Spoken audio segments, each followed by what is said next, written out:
Isang mapagpalang umaga po sa ating lahat at sa ating giliw na manonood. Update po tayo sa ating mga alagang 45 days na manok. Kaya na sila medyo malalakas.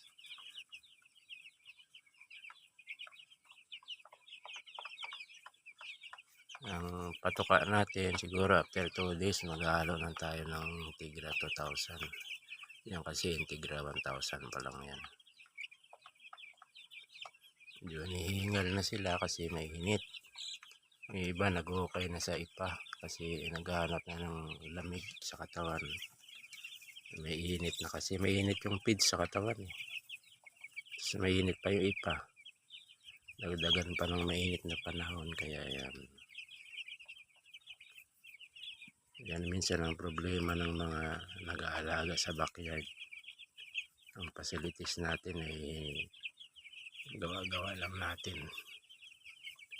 Hindi katulad sa farm talaga na aircon, magandang facility. Ito kasi ano lang to, gawa-gawa lang. Ayan sila.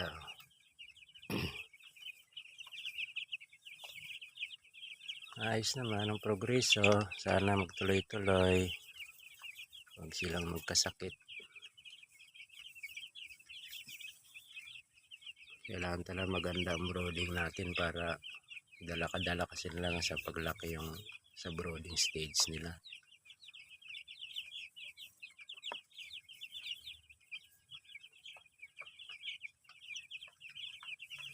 Yan sila, baba.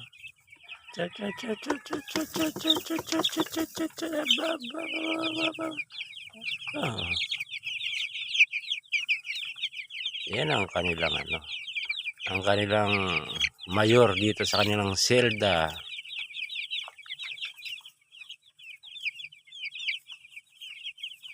Diba? Nagpapakit ka rin sa camera. Chow. Sa si Bunso. Ay, yung bunso nyo. Kita si Bunso ah.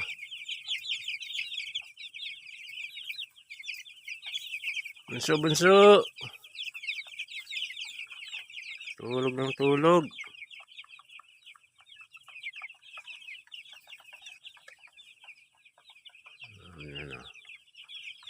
Kaya medyo makulimlim, di ganong maano, di mataano pa init, kulimlim pa.